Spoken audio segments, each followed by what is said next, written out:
नमस्कार। आप देख रहे हैं NCERT class line by line प्रश्न हिस्ट्री। तो आज हम हिस्ट्री का चैप्टर 4 वन्य समाज और उपनिवेशवाद का प्रश्न करने वाले हैं। तो चलते हैं पहला प्रश्न की तरफ। तो हमारा पहला प्रश्न है, चॉकलेट में इस्तेमाल होने वाला तेल किससे प्राप्त होता है? तो चॉकलेट में इस्तेमाल होने वाला तेल साल के बीज से प्राप्त होता है। चमड़ा बनाने में खाल से कौन सा पदार्थ प्रयोग में आता है? तो चमड़ा बनाने में खाल से कौन सा पदार्थ प्रयोग में आता है? तो वह होता है टैनिन। चर्म शोधक इसे बोलते हैं। जंगलों की विविधता में कितनी अलग अलग प्रजातियां एक ही हिस्से में मिल सकती है, जैसे अमेज़न या पश्चिमी घाट?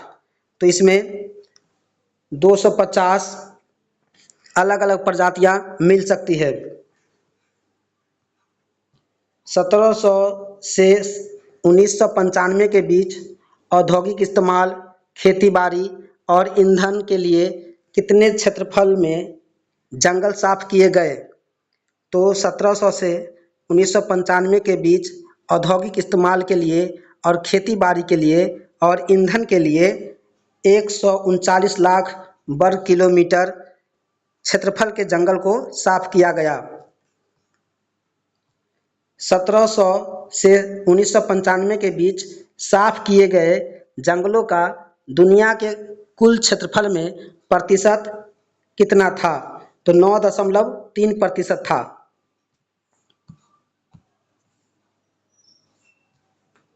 सन 1600 में हिंदुस्तान के कुल भूभाग का कितना हिस्सा खेती में उपयोग में था?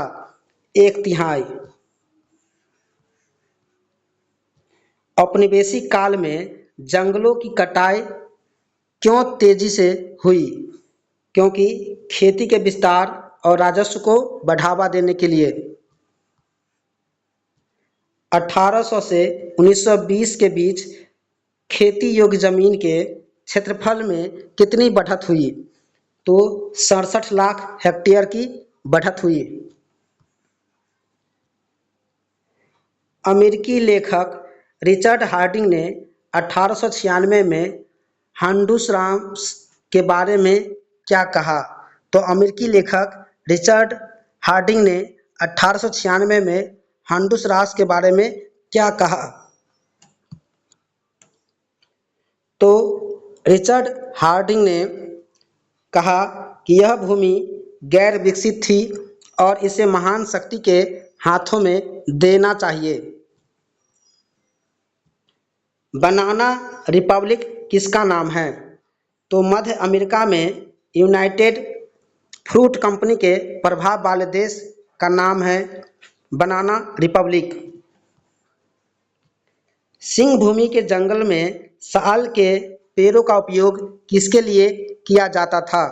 तो रेल की पटरी के लिए, स्लीपर बनाने के लिए सिंह भूमि में साल के वृक्षों का उपयोग किया जाता था। उपनिवेशकों के बीच कौन सा विचार लोकप्रिय था? जमीन पर कब्जा करके उसे खेती योग्य बनाना। यूनाइटेड फ्रूट कंपनी ने मध्य अमेरिका में किसकी फसल को व्यापक पैमाने पर उगाना शुरू किया? केले की। रिचर्ड हार्डिंग के अनुसार मध्य अमेरिकी लोग किस तरह दिखाए गए हैं? असभ्य बर्बरों के गिरोह जैसे दिखाए गए हैं। 19वीं सदी की शुरुआत तक इंग्लैंड में कौन से जंगल लुप्त होने लगे थे? तो बलूत या ओक के जंगल विलुप्त होने लगे थे। इंग्लैंड में बलूत के जंगल लुप्त होने का मुख्य कारण क्या था? शाही नौसेना के लिए लकड़ी की आपूर्ति की आवश्यकता था। 1820 के दशक में खोजी दस्ते हिंदुस्तान क्यों भेजे गए? वन संपदा का अन्वेषण और लकड़ी की आपूर्ति के लिए। 1 मील लंबी रेल पटरी के लिए लगभग कितने स्लीपर की आवश्यकता होती थी? 1700 से 2000 स्लीपर की। 1850 के दशक में मद्रास प्रेसिडेंसी में प्रतिवर्ष कितने पेड़ स्लीपरों के लिए काटे जाते थे? 35,000। औपनिवेशिक दौर में जंगलों और लकड़ी के गोदामों में भारी भार उठाने के लिए कौन से जानवर का इस्तेमाल होता था? हाथी का।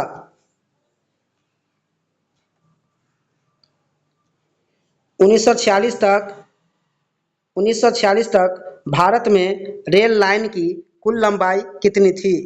25,500 किलोमीटर। मुल्तान और सुक्कुर के बीच बनाई जाने वाली इंडस वैली रेलवे की लंबाई कितनी थी? तो 100 मील थी। 1 मील रेल पटरी के लिए औसतन कितने स्लीपर की आवश्यकता होती थी? 1760 से 2000 स्लीपर की।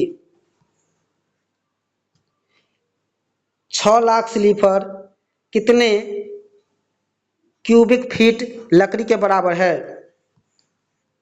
तो यह 3 लाख क्यूबिक फीट के बराबर है। स्लीपर मुख्य रूप से किन जंगलों से आते थे? सिंध और पंजाब के जंगलों से। एक पेड़ से कितने स्लीपर बन सकते थे? 1 या 2। स्लीपर और ईंधन के लिए लकड़ी इकट्ठा करने के लिए वन विभाग ने सबसे पहले क्या बनाया? चौड़ी सड़क बनाया।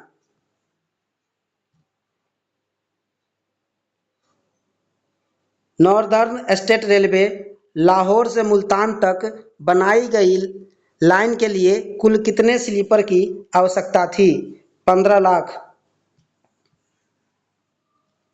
रेल पटरी के लिए लकड़ी का इस्तेमाल मुख्य रूप से किन उद्देश्य के लिए किया जाता था?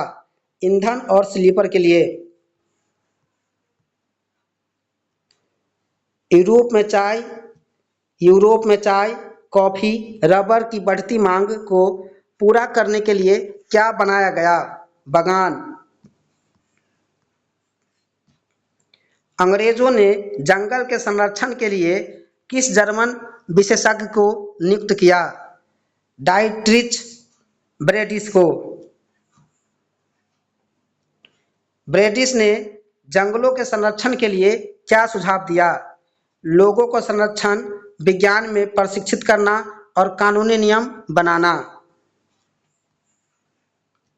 1864 में भारत में किस सेवा की शुरुआत हुई? भारतीय वन सेवा की। 1906 में देहरादून में किस संस्था की स्थापना हुई? इंपीरियल फॉरेस्ट रिसर्च इंस्टीट्यूट की।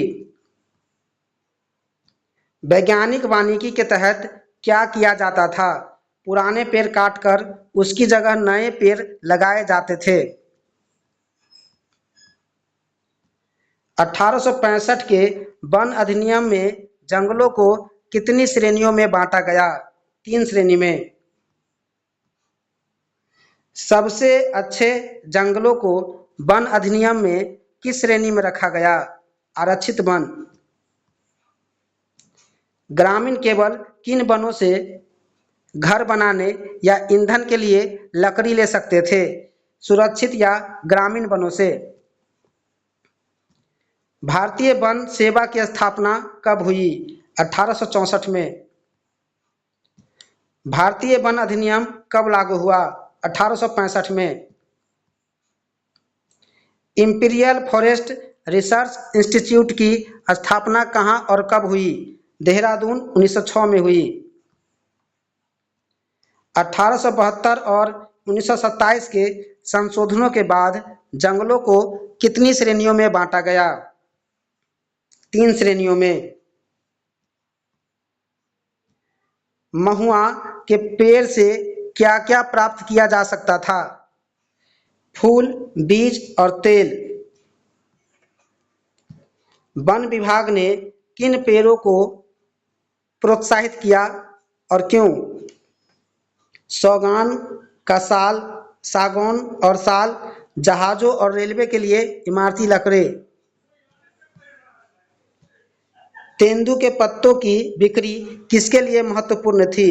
गांव वालों की आय के लिए महत्वपूर्ण थी। वन अधिनियम के बाद ग्रामीणों की कौन सी गतिविधियां गैर कानूनी हो गई? तो घर के लिए लकड़ी काटना, पशुओं को चराना, कंद मूल फल इकट्ठा करना, ये सभी। घुमंतू खेती में जंगल की जमीन का क्या किया जाता था? तो बारी बारी से काटा और जलाया जाता था, फिर फसल बोई जाती थी। घुमंतू खेती में जमीन कितने समय के लिए परती छोड़ दी जाती थी? तो 3 या 5 साल के लिए परती छोड़ी जाती थी। घुमंतू खेती में किस प्रकार की फसलें उगाई जाती थी? मिश्रित फसलें जैसे ज्वार बाजरा, कसाब, मक्का और फलियां। यूरोपीय वन रक्षकों का घुमंतू खेती के प्रति दृष्टिकोण क्या था? यह जंगलों के लिए नुकसानदेह थी। टिंगिया खेती में किसान किसकी सहायता से धान बोते थे? लोहे के घोर वाले लंबे बांस से। घुमंतू खेती पर रोक लगाने का मुख्य कारण क्या था? सरकार के लिए लगान का हिसाब रखना मुश्किल होना। नए वन कानूनों से लोगों को शिकार का परंपरागत अधिकार क्यों नहीं मिला? क्योंकि वन विभाग ने सभी जानवरों को संरक्षित कर दिया। बांस के ट्रैप का उपयोग बच्चे किसके लिए करते थे? मछली पकड़ने के लिए करते थे। 1875 से 1925 के बीच इनाम के लालच में कितने बाघ मारे गए थे? 1.5 लाख। अंग्रेज अधिकारियों की नज़र में बड़े जानवरों का क्या अर्थ था? जंगली, बर्बर और आदि समाज के प्रतीक। जॉर्ज यूले नामक अंग्रेज अफसर ने कितने बाघ मारे? 400। बैगा समुदाय ने घुमंतू खेती पर रोक लगाने के बाद क्या कहा? हमें पर्याप्त भोजन और जमीन का अधिकार नहीं मिला, ये कहा था। जंगलों पर नियंत्रण स्थापित होने से अधिकांश लोगों का क्या नुकसान हुआ? पारंपरिक पेशे और जीवन शैली में हानि हुई। ब्राजील अमेज़न में मुनदुरुकू समुदाय ने रबर के लिए कौन सा पदार्थ एकत्र करना शुरू किया? तो लैक्टेस एकत्र करना शुरू किया था। हिंदुस्तान में आदिवासी समुदायों द्वारा किसके व्यापार के सबूत मध्यकाल से मिलते हैं? तो हाथियों और अन्य सामान जैसे खाल, सींग, रेशम और बांस। मद्रास प्रेसिडेंसी के कोरावा, कराचा, येरुकुला जैसे समुदायों के लिए क्या हुआ? उसकी जीवन छीन ली गई और कुछ को अपराधी कबीले कहा गया। झारखंड के संथाल और उराव तथा छत्तीसगढ़ के गोंड आदिवासियों को असम के चाय बागानों में किस लिए भर्ती किया गया? चाय बागानों में मजदूरी करने के लिए। पेरुवियन रबर कंपनी के पुट्टुमायो क्षेत्र में रबर का संग्रह किस पर निर्भर था? स्थानीय इंडियनों की बेगार पर।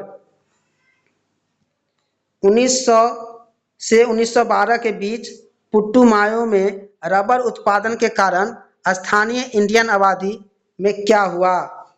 तो यंत्रणा, रोग और पलायन के कारण 30,000 की गिरावट हुई।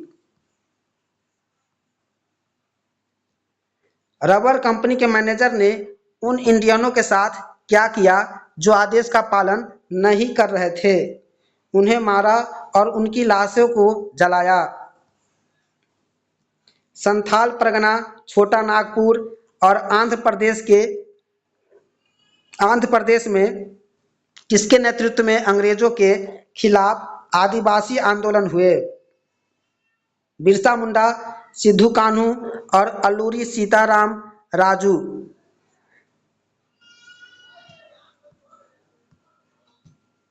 बस्तर छत्तीसगढ़ के किस हिस्से में स्थित है? दक्षिण में गोदावरी का मैदान और उत्तर में छत्तीसगढ़ का मैदान।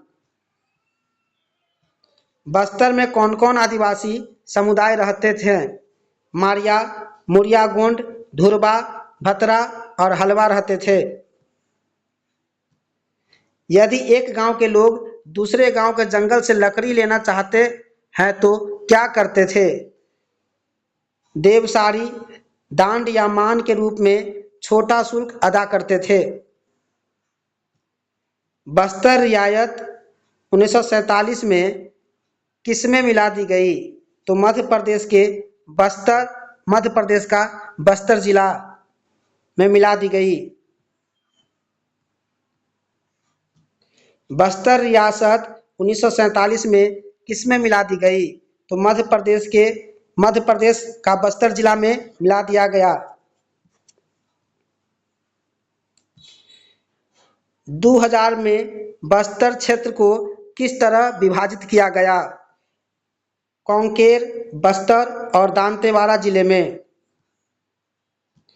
1905 में औपनिवेशिक सरकार ने बस्तर के जंगल के लिए कौन से प्रस्ताव रखे थे? तो जंगल के 2/3 हिस्सों को आरक्षित करना, घुमंतू खेती करना, शिकार व वन उत्पादों पर पाबंदी लगाना। आरक्षित वन में रहने वाले गांवों के लिए कौन सी शर्त रखी गई?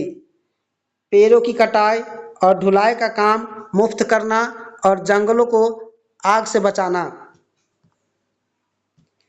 1899 से 1900 और 1907 से 1908 में क्या घटनाएं हुई? भयानक अकाल पड़ा। बस्तर में आरक्षण से सबसे पहले किस समुदाय पर प्रभाव पड़ा? धुरवा समुदाय पर। इस आंदोलन से धुरमा समुदाय का अहम व्यक्ति कौन माना जाता है? गुंडाधुर माना जाता है। मिशनरी विलियम बोर्ड ने बगावत के दौरान क्या लिखा? तो पुलिस, व्यापारियों, जंगल के अर्धलियों, स्कूल मास्टर और प्रवासियों का हुजूम चारों तरफ से जगदलपुर में आ रहा था। भेड़िया ने बागवानी के इस घटना में कितने लोगों को इकट्ठा किया? 400।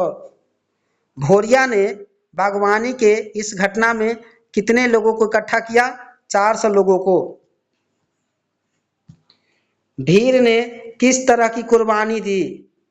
तो बकरों की कुर्बानी दी। भीर ने स्टेट रिजर्व पुलिस के हेड कांस्टेबल और 4 कांस्टेबल के साथ क्या किया? उन्हें मार डाला। इस घटना का विवरण किसने लिखा? तो इसका विवरण Debrett, political agent, Chhattisgarh feudatory state ने लिखा।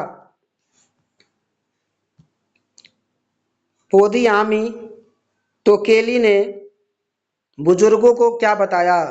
तो पोदियामी टोकेली ने बुजुर्गों को बताया कि अंग्रेजों ने जमीन लेना शुरू कर दिया है। नंदरासा के चेंडू ने कौन कौन से नेताओं का नाम लिया? तो बुध माझी, हरचंद नाइक और भोरिया माझी का नाम लिया। 1970 के दशक में विश्व बैंक ने किसके लिए प्रस्ताव रखा? कागज उद्योग के लिए लुगदी उपलब्ध कराने के लिए। विश्व बैंक की परियोजना क्यों रोकी गई? स्थानीय पर्यावरणविदों के विरोध के कारण रोकी गई। जावा को आजकल किसके लिए जाना जाता है? चावल उत्पादक द्वीप के लिए। 1600 में जावा की अनुमानित आबादी कितनी थी? 20 लाख। जावा में कौन कौन से लोग कुशल लकड़हारे और घुमंतू किसान थे? कलांग। 1755 में जावा की माताराम रियासत बंटने पर कितने कलांग परिवारों को बांटा गया? 6000। कलांग समुदाय का महत्व किस वजह से आंका जा सकता है? उनके कौशल के बगैर सागौन की कटाई कर राजाओं के महल बनाना मुश्किल था। 19वीं सदी में डच उपनिवेशकों ने जावा में क्या लागू किया? वन कानून लागू कर ग्रामीणों की जंगल तक पहुंच पर बंदिशें लगाई। 1882 में अकेले जावा से कितने स्लीपरों का निर्यात किया गया? 2,80,000। कुछ गांवों को लगान से मुक्त करने की शर्त क्या थी? तो सामूहिक रूप से पेड़ काटने और लकड़ी ढोने के लिए भैंस मुफ्त में उपलब्ध कराना। इस व्यवस्था को क्या कहा जाता था? ब्लेंडोंग डीएंट स्टेन कहा जाता था। 1890 के आसपास सागौन के जंगल में कौन चुनौती पेश करने लगा? सामिन। यूनाइटेड ईस्ट इंडिया कंपनी के अफसर डर्क वान होटेनड्रॉप ने जावा के जंगल के बारे में क्या कहा? उचित प्रबंधन और देखरेख के साथ जंगल कभी खत्म नहीं होंगे कहा था। जावा में डचों ने जापानियों के कब्जे से पहले कौन सी नीति अपनाई? भस्म कर भागो की नीति अपनाई। भस्म कर भागो की नीति के तहत क्या किया गया? आरा मशीनों और सागौन के लट्ठों के ढेर जला दिए गए। मिजोरम से केरल तक घने जंगल क्यों बच पाए? ग्रामीणों ने इन्हें पवित्र बगीचा समझकर रक्षा की। 80 के दशक के बाद जंगल संरक्षण के लिए क्या प्राथमिक लक्ष्य बन गया? जंगलों का संरक्षण करना। दोस्तों, हमारा चैप्टर क्लास 9 इतिहास का चैप्टर 4 समाप्त हो चुका है। मिलते हैं नेक्स्ट वीडियो में चैप्टर 5 लेकर। धन्यवाद।